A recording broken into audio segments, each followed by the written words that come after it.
بسم الله الرحمن الرحيم والصلاة والسلام على سيدنا محمد. ازيكم يا شباب، عاملين ايه؟ دلوقتي ان شاء الله هنحل مع بعض محافظة الجيزة. دي المحافظة التانية في المعاصر 2023. اول سؤال معانا في الاختر، نختار الإجابة الصحيحة. بقول لك جذر 2 زائد جذر 2، دي افتكرها بتاعت أيام زمان لما كنت بقول لك س وسين، فكنت بتقول لي 2 س، فدي كده معناها 2 جذر 2. فينها يا مستر؟ لو هتدخل الاتنين دي جوه فتبقى 4، 4 في 2 ب8. على الآلة هتجيبها لك. بيقول لك الاتنين مغلقة يعني موجودة، وخمسة مفتوحة يعني مش موجودة. تقاطع مع الاتنين وخمسة، ايه التقاطع المشترك؟ طبعا هي الاتنين. معكوس الضربي هشقلبها فتبقى 10 على جذر 2. يا مستر دي مش موجودة هنا. شوف دي قيمتها بكام على الآلة واكتب ده كله وشوف قيمته فين على الآلة. طب لو عايز اعرف هي جت منين، بتضرب حبيب قلبي في المرافق بتاع المقام، وهتبقى فوق 10 جذر 2 وتحت جذر 2 جذر في روح تطلع روح. 10 على 2 فيها 5 تبقى 5 جذر 2. لو كان ده يحقق المعادلة فالمين بكام؟ معنى يحققها فدي س ودي ص. حط السين مكانها -1 وحط الصاد مكانها، فتبقى -3 ومعاها 5 ميم بيديني 7. فيا ترى الميم بكام؟ دي -3 هاتها الناحية التانية فتبقى ال5 ميم ب10، فالميم بس. أيوة برافو عليكم ب2. المقدار ده من الدرجة، لما يكون مقدار بتاخد أعلى أس. طب يا مستر لو كان حد بيقول لي س ص ع ودي أس 5 ودي أس 2، بعمل إيه؟ لو كان حد مفيش بينهم زائد أو ناقص بتاخد بتجمع كل الأسس. طبعا دي أسها 1، 1 و5 6 و2 7. ركز في الحد بتجمع، في المقدار خد أكبر حاجة. العدد غير نسبي اللي محصور بين دول، هم دول أصلا ينفع أكتبهم على شكل حاجة تاني غير دول؟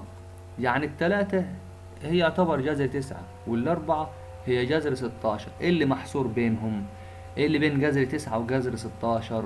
برافو عليكم، عاش يا شباب. طبعا المسائل كلها سهلة وبسيطة، بس يا ريت تكون مركز فيها. بيقول لي الوسط الحسابي للقيم. الوسط الحسابي مجموع القيم على عددها، هم عددهم 4 ودول 10 ودول 10، يعني 20. 20 على 4 فيها الخمسة. لو كانوا النقاط على استقامة واحدة يبقى ميل الألف ب يساوي ميل الباء ج. طب يا مستر ده في واحد زميلي كتبها ميل الألف ج، برضو صح. أي حاجة بس ما تكررش الألف باء. المساحة الجانبية لمكعب طول حرفه. هو المكعب أصلا أي شكل فيه، أي وجه فيه على شكل مربع. طيب لو قلت لك إن الضلع ده بس ب2 سنتي، يا ترى مساحة المربع ده بكام؟ يا مستر أنا عارف مساحة المربع طول الضلع في نفسه فتبقى 4. ده الوجه الواحد ب4. طب انت المكعب ليه كام جنب؟ الأوضة اللي انت موجود فيها ليه كام جوانب؟ 4 حواض يا مستر، وفي سقف وفي أرضية. أيوة برافو عليك. الكلية بتضرب في 6، أما الجانبية بتضرب في الجوانب بس. 4 في 4 بكم؟ برافو عليكم ب16. متوازي المستطيلات دول أبعاده حجمه، الحجم عبارة عن هتضرب جذر 2 في جذر 3 في 6، فهاخد جذر كبير يا مستر وهضربهم تحت. 2 في 3 في 6 تبقى جذر 6 في 6 بجذر 36، في الآخر تطلع ب6. برافو عليكم. 2 على 5، 2 على 5 عايز أطرح منها نص، أجيبها ازاي دي يا مستر؟ حبيب قلبي على الآلة بتاعتك في ثانية إلا ثانية. وبالنسبة ان انا مش عايز استخدم الآلة يا مستر، هعمل ايه طيب؟ ركز معايا. في الاول لازم توحد المقامات. 5 في 2 ب10، المقامات هما الاتنين 10، خلي بالك بينهم موجب. تعمل بعد هتوحد المقامات وتعمل مقص. 2 في 2 ب4، و5 في -1 بسالب 5. المقامات خلاص بيتشبه بعض، ماشي. 4 ناقص 5 بسالب 1، يبقى الناتج بتاعتك -1 على 10. هل يا مستر ينفع اكتبها -1 من 10؟ ينفع. شوف بعد كده الأمثلة اللي بعدها، أمثلة المقالية. ركز معايا خالص. بقول لك إذا كانت السين ده الشكل بتاعها والصاد. الله يا مستر ده احنا بقول لي اثبت عددين مترافقان. أيوه، يعني بعد ما تضرب السين في المرافق بتاعها لازم هيطلع شكلها، خليك شاطر، 3 ناقص جذر 5. طب هتطلع ازاي يا مستر؟ انت شايف السين؟ ايوه، شكلها هي كده، زائد جذر 5. انا عارف ان المقام نفسه ما ينفعش يكون فيه اي حاجة حقيقية، فبتضرب في المرافق بتاع المقام. المرافق انك تغير بس الاشارة دي، 3 ناقص جذر 5. لو انت معرفتش خالص اكتب له ان هي هتطلع ب3 ناقص جذر 5. اذا س وصاد ايوه مالهم عددان مترافقان، وانت كده ممتاز. ممكن المستر يعدلك الخطوة دي. طب يا مستر انا شاطر وعايز اعرفها، يبقى ركز معايا. هتضرب اللي فوق في بعضه. طب مستر لسه هضرب يا مستر، او خلي الاربعة حبيبي كده، و3 ناقص جذر 5 على، عشان تضرب عددان مترافقان فالاول تربيع ناقص التاني تربيع. 3 تربيع ب9 وجذر 5 تربيع ب5. 9 ناقص 5 طبعا هتطلع ب4، وهتلاقي الاربعتين هيروحوا مع بعض ويتبقى معاك 3 ناقص جذر 5.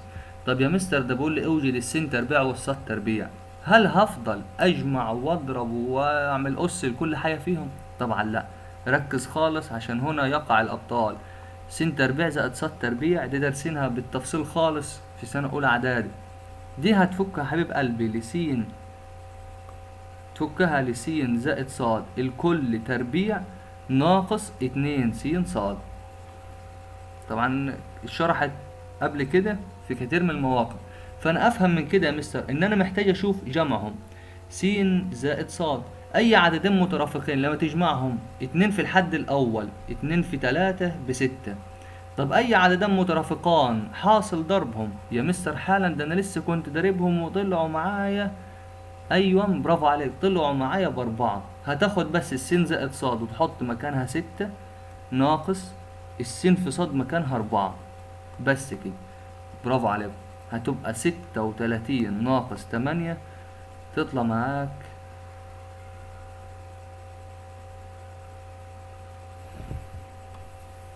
28.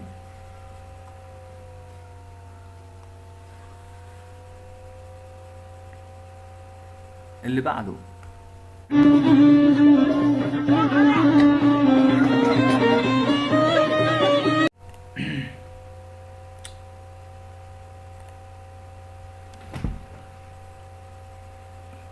اسطوانة دائرية حجمها وارتفاعها 4، عايز مساحتها الجانبية.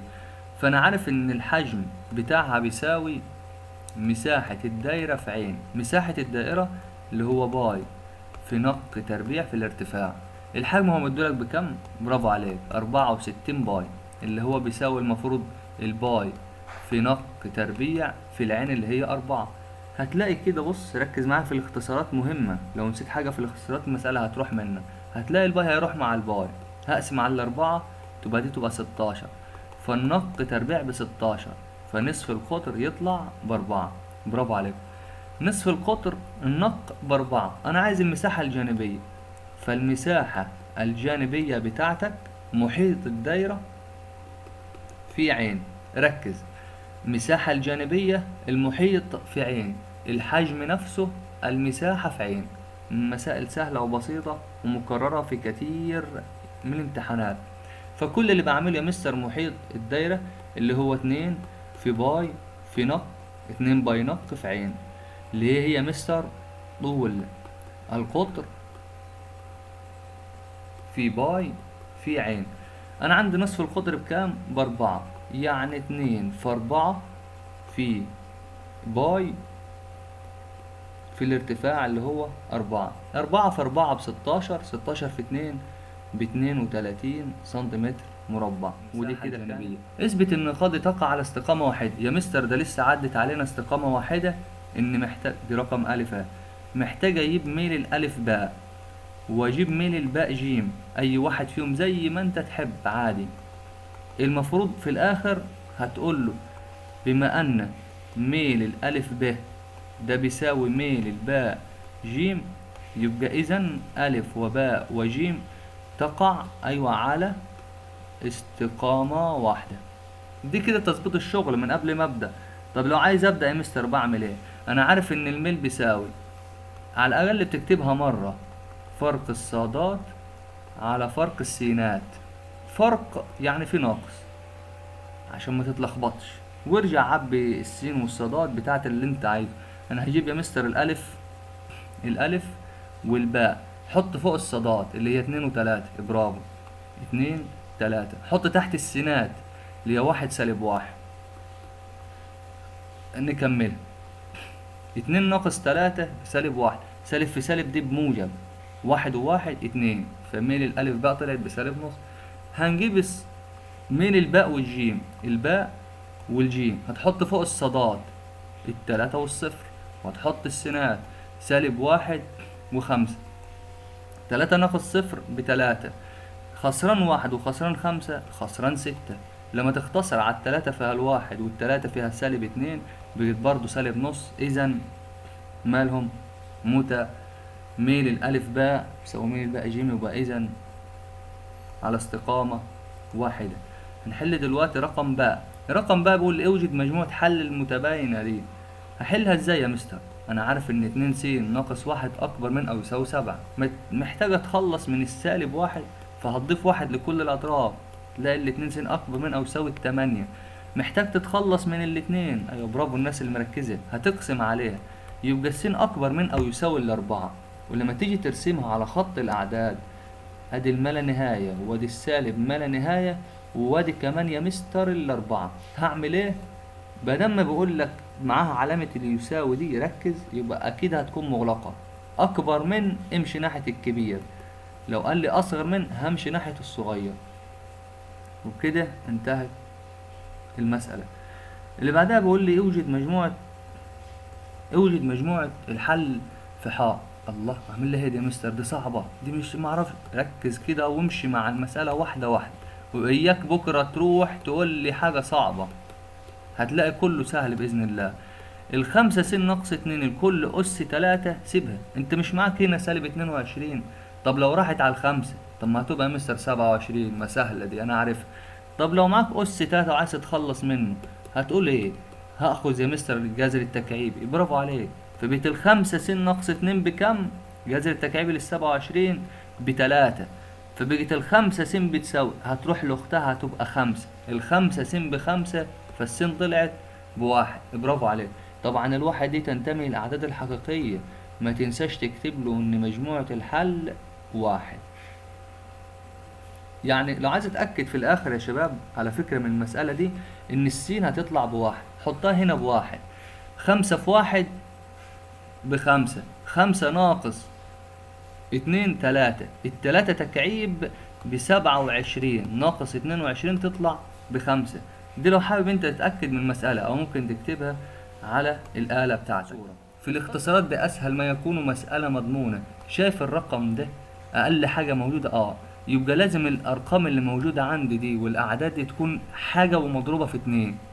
الحل، تمسك الآلة واكتب 18 على 2 شوف تكون بكام، امسك ال8 على 2 شوفها بكام، 50 على 2 شوفها بكام. فمعنى كده إن هشيل ال18 وهخليها 9 في 2، ال8 وهتبقى 4 في 2، ال50 وهتبقى 25 في 2. تعال نشوف الحل اهو.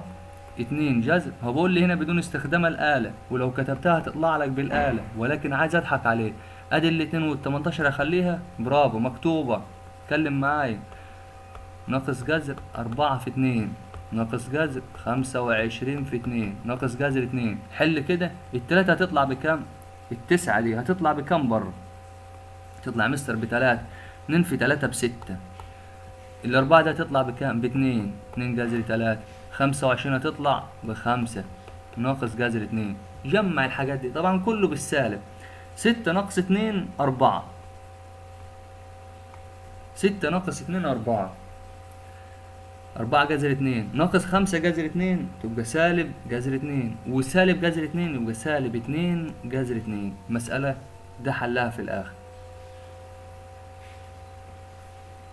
السلايدة الأخيرة ده بنسبة يا شباب قلنا عليها 75% في كل الامتحانات، فركز أرجوك في المسألة دي.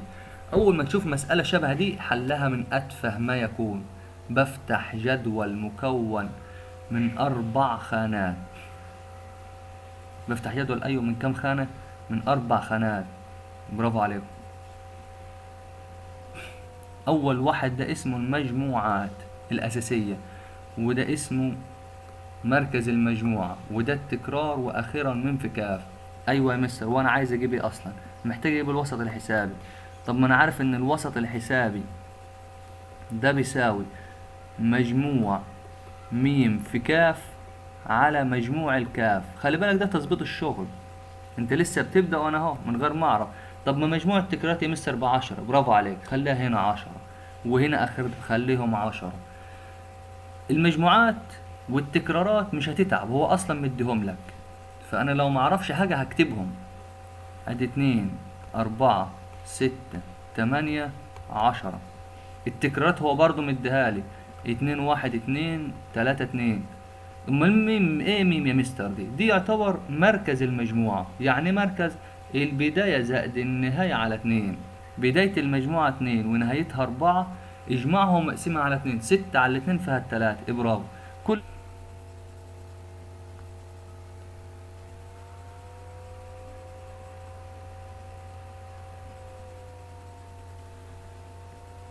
يلا بسرعة اضرب كل حاجة في اللي قصادها. 3 في 2 ب6، 5 في 1 ب5، 7 في 2 ب14، 9 في 3 ب27، 11 في 2 ب22.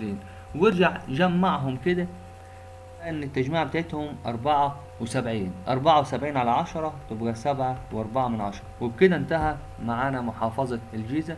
اتمنى لكم التوفيق يا شباب. يا ريت تركز في تعب بابا وماما، ما تضيعش اليوم، على قد ما تقدر ذاكر. والسلام عليكم ورحمة الله وبركاته. متذكر وبقدم عرض